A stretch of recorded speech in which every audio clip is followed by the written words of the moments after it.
Olá, eu sou a Rita Rubalo Rosa e está a ouvir o Economia Dia a Dia, o podcast que lhe dá as respostas simples e resumidas para os principais temas da economia nacional e internacional.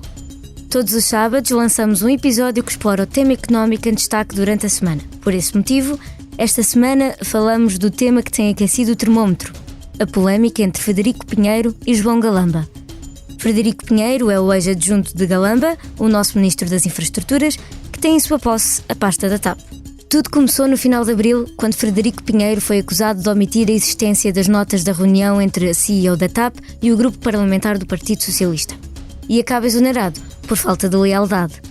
Um computador, envolvimento das secretas, uma demissão não aceita por Costa e uma luta com Marcelo. E agora as contradições na comissão de inquérito da TAP.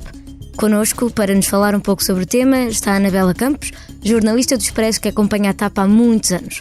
Olá, Anabela, obrigada por te ter juntado. Olá. Tal como confirmei quando a pergunta do Sr. Deputado André Ventura, o Sr. Ministro das Infraestruturas ameaçou-me fisicamente e creio que isso é comprovado se houver acesso a essa chamada, eventualmente. Entre as 9 e as 9h10 recebo um telefonema da minha chefe de gabinete visivelmente perturbada, a relatar-me agressões e um roubo de um computador no meu ministério, onde eu não estava.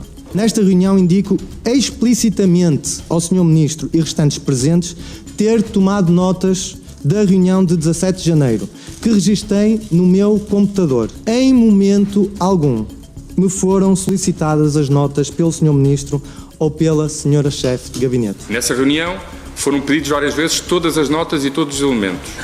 E há 4 testemunhas que participaram dessa reunião e que negam que alguma vez tenha sido lido qualquer nota, e o que foi dito e repetido era que não havia tais notas. Nos dias seguintes fui injuriado e difamado pelo Primeiro-Ministro e pelo Ministro das Infraestruturas. Fui alvo de uma campanha governamental que procurou montar uma narrativa falsa e mentirosa com a ajuda de vários assessores de diferentes gabinetes e com a ajuda dos contactos diretos do próprio Ministro das Infraestruturas junto de jornalistas e documentadores.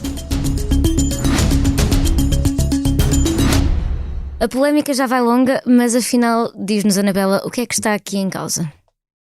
Bem, é muito longa mesmo. O que está aqui em causa é encontrar a possível verdade do que aconteceu, não só, por um lado, se estivermos a falar da Comissão Parlamentar de Inquérito, que remonta a dezembro de 2022, quando soube da indenização milionária de Alexandra Reis e todo o processo que se desenvolveu à volta disso, o que é que aconteceu, como é que ela foi demitida, que depois despedida, na verdade, não é? E que depois levou à demissão do secretário de Estado Hugo Mendes, do ministro, do super-ministro Pedro Nuno Santos e falou-se sobretudo da TAP e de como é que foi a gestão da TAP.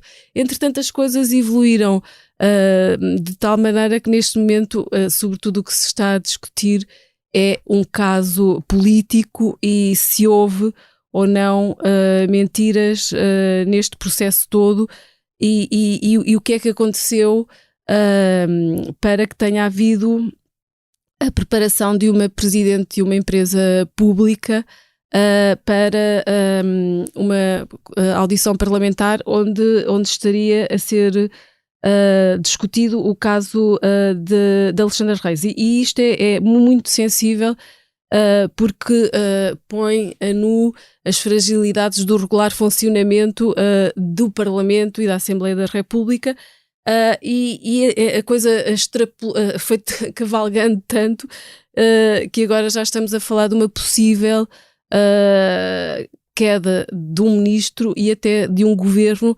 De mais um ministro. De mais um ministro, exatamente, mas mais relevante ainda que isso, de um governo, porque pode ter havido aqui não só neste processo todo ocultação de factos, fabricação de factos, mentira e sobretudo a criação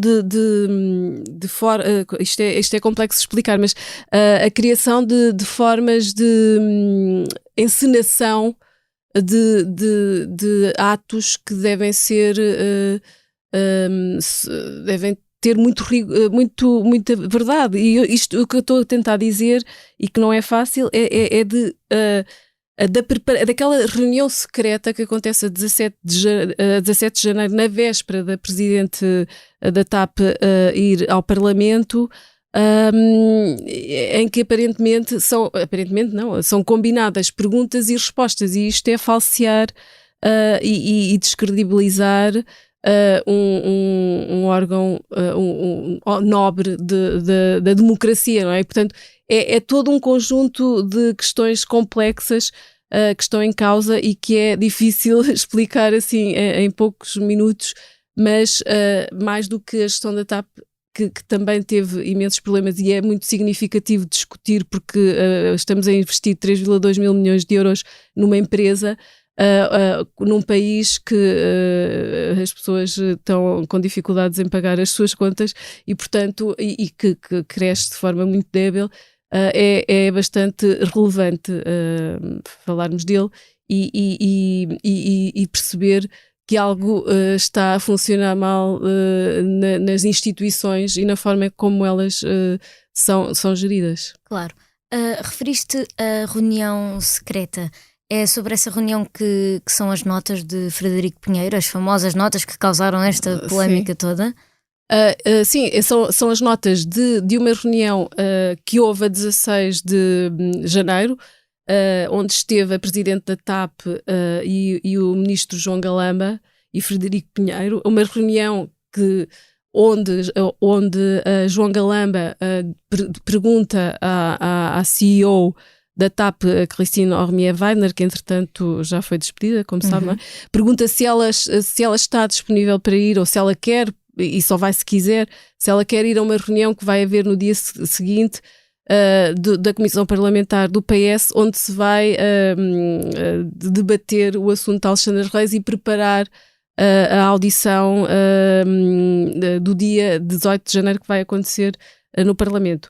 E essa reunião que Frederico Pinheiro diz que João Galamba quis esconder, é a primeira reunião secreta, quer dizer, essa não é secreta, mas é a primeira reunião onde as notas são relevantes. A segunda reunião é a reunião de 17 de janeiro, onde estão todos, onde está nomeadamente Carlos Pereira, que é o coordenador da Comissão Parlamentar do PS na Comissão Parlamentar de Inquérito, quer dizer, deixou de ser quando soube naquela audição de Christine, quando ela apontou o dedo a dizer assim, naquela reunião estava alguém e aquele alguém era o deputado Carlos Pereira que estava ali. Foi um momento de surpresa e espanto, mais um neste processo, e portanto essas são as, e Frederico Pinheiro, que era secretário de Estado adjunto, não, era adjunto de João Galamba, tinha estado nessas duas reuniões, tinha tirado notas, diz ele, que tira sempre notas, e que ele diz na Comissão Parlamentar de Inquérito que tem centenas de notas, porque tirava sempre notas das reuniões que fazia com pessoas externas, e é essas notas que, por um lado, Frederico Pinheiro diz que sempre soube que existiam, e João Galamba e a chefe de gabinete diz que foram ocultadas e que Frederico Pinheiro as ocultou até ao dia 24 de abril, antevéspera da exoneração de Frederico Pinheiro. E são essas notas que aparentemente geram, eu digo aparentemente porque pode haver outras questões associadas, mas que levam João Galamba a ser, nas palavras de Frederico Pinheiro, agressivo com ele e a exigir que ele mostre as notas, porque aparentemente o que Frederico Pinheiro diz é que o Ministério estava interessado em ocultar que aquelas notas existiam e porque não queria enviar as notas para a Comissão Parlamentar de Inquérito. E, portanto, esta é a base, pensamos nós e achávamos nós, que justificou depois toda aquela agressão que houve no dia 26 de abril. Frederico Pinheiro diz isso que acabaste de nos contar, mas Galamba diz outra coisa completamente diferente e diz que não mentiu em momento algum. Afinal, em que é que ficamos? Eu acho que ambos contam versões diferentes do mesmo acontecimento, não é? Tipo, o Frederico Pinheiro diz que foi, quando foi buscar o computador depois de ter sido exonerado, diz que foi agredido. Ele diz: eu não sou um agressor, fui um agredido, porque aparentemente ele estava a tentar tirar o computador e levar o computador, e as assessoras e a chefe de gabinete que estavam no Ministério naquele dia, porque precisamente a chefe de gabinete tinha ido para lá para fazer a exoneração o despacho de exoneração de Frederico Pinheiro.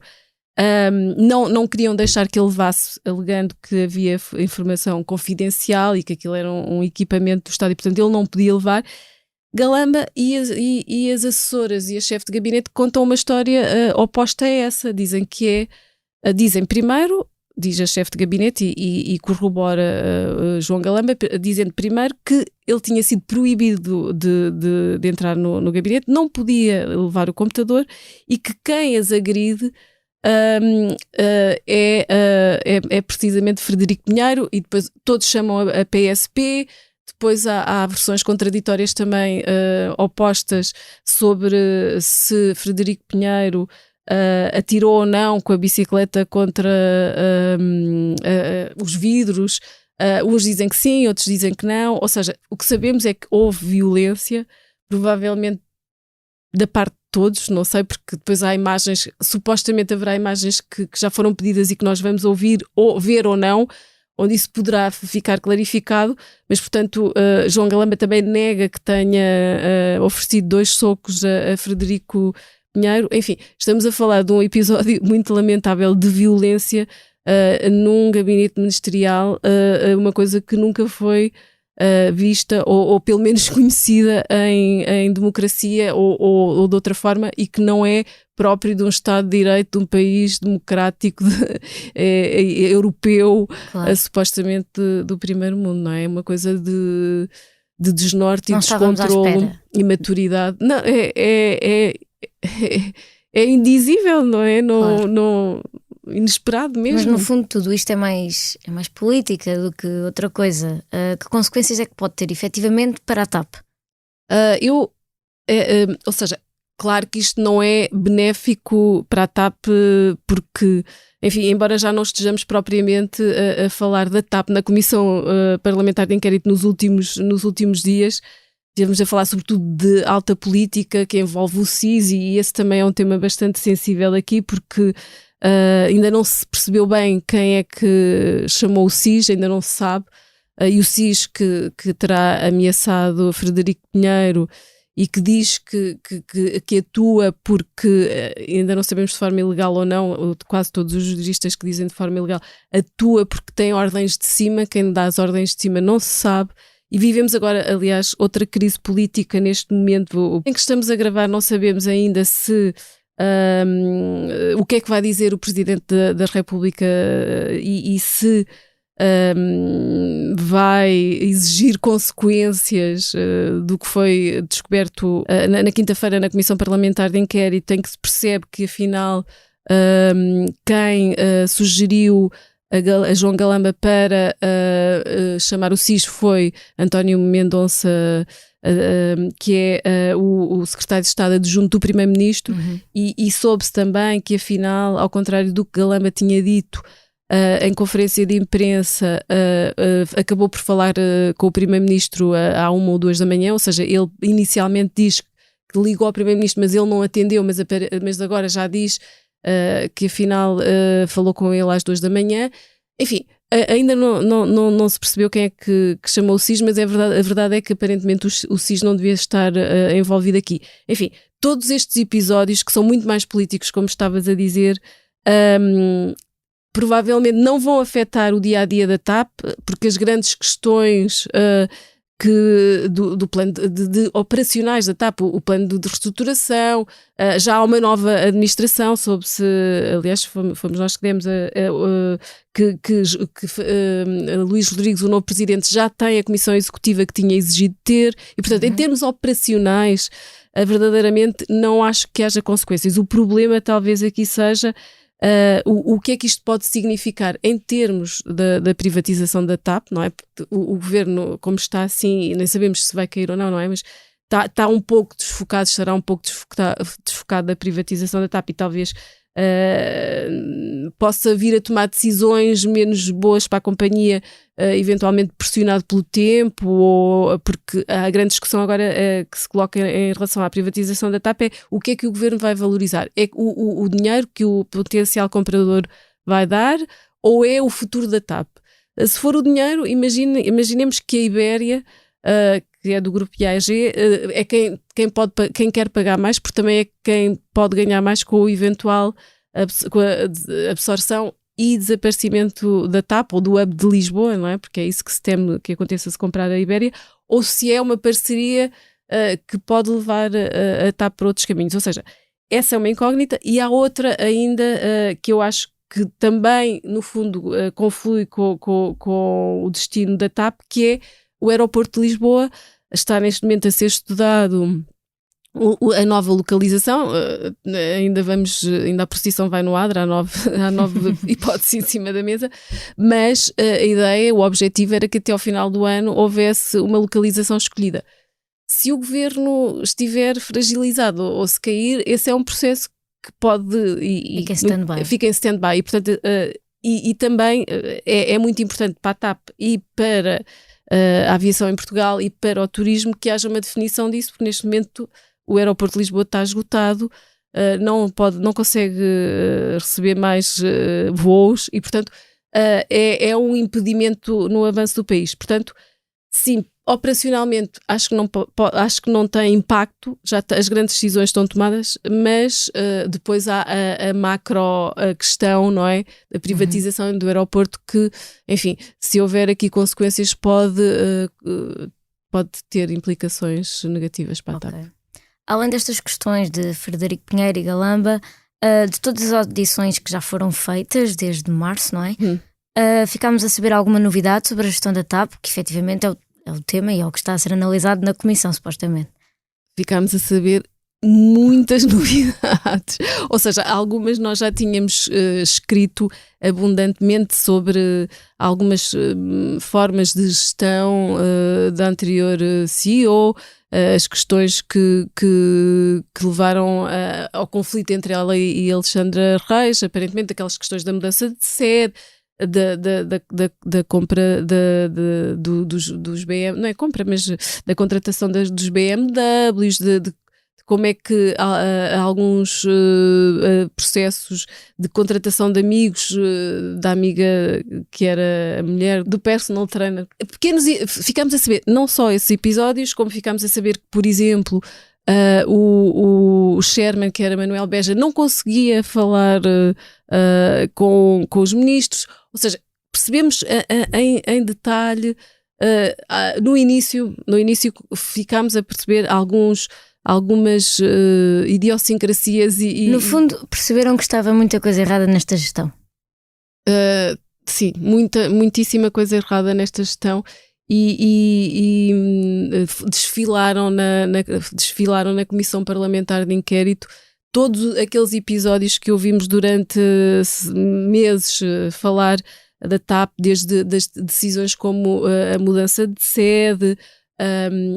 Outra coisa muito importante também e que remonta já ao início da privatização da TAP, que é a questão dos Airbus, que foram da negociação que David Neeleman fez com a Airbus antes de entrar na TAP e a troca dos aviões, dos 53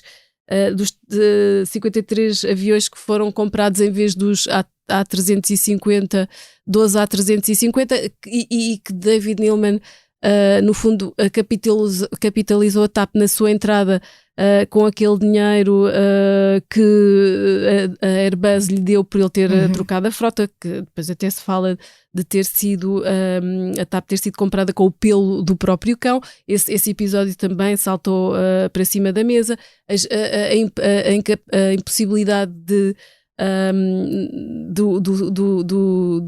do Sherman ter, que é o Manuel Beja, ter cumprido bem o seu papel, porque nem sequer conseguia chegar à fala com os ministros. Foi isso que ele nos contou. Pronto, houve decisões erradas. Também houve também se falou de coisas positivas, não é? Porque na verdade a TAP, apesar de ter diminuído a frota e hoje ter menos 2.500 trabalhadores do que tinha quando foi feito o plano de reestruturação, acabou por chegar ao final de 2022 com resultados positivos, acima daquilo que era esperado, antecipando o cumprimento do plano, mas sobretudo o que percebemos aqui foi como a TAP foi intervencionada e como o poder político e neste caso até sobretudo Pedro Nuno Santos tinha uma intervenção direta na gestão da TAP, o que também não era suposto. Falou-se dos contratos milionários que foram feitos com Fernando Pinto, que foi presidente da TAP durante 15 anos e que saiu com uma consultoria de 1,6 milhões de euros por ano. Falou-se de reformas também extraordinárias de pessoas ligadas a David Neilman. Já foram 15 sindicatos à CPI, foram ex-acionistas como Humberto Pedrosa, ou seja, dava um livro em fascículos, o que já desfilou na Comissão Parlamentar de Inquérito. E apesar desse livro, tenho a certeza, quer dizer, não tenho a certeza, mas o que está para vir ainda dá pano para muitas mangas, certo? Certo, porque ainda falta falar Hugo Mendes, que é o secretário de Estado, que combinava por WhatsApp com a ex-CEO questões como a indemnização da ex-CEO, da Cristina Romier-Weiner. Ainda vai falar Pedro Nuno Santos, e esse será provavelmente o momento, não sei, já não consigo dizer se será o momento apoteótico em termos de revelações. De certeza, com certeza. Okay. Tem sido muito surpreendente, uma verdadeira novela. Anabela, muito obrigada. Foi mais uma conversa aqui no nosso podcast Economia Dia a Dia. Antes de fecharmos, convido a ouvir o mais recente episódio do podcast Liberdade para Pensar, onde viajámos até 1982, ano do fim do Conselho da Revolução, da visita do Papa João Paulo II a Portugal e da famosa música Bem Bom das Doce no Festival da Eurovisão. E ainda se falou de humor. A sonoplastia deste episódio ficou a cargo de João Martins. Obrigada, João. A si, obrigada por estar desse lado. Se tem questões ou dúvidas que gostaria de ver explicadas no Economia Dia a Dia, envie o e-mail para rrrosa@expresso.empresa.pt. Voltamos já na segunda com mais novidades económicas.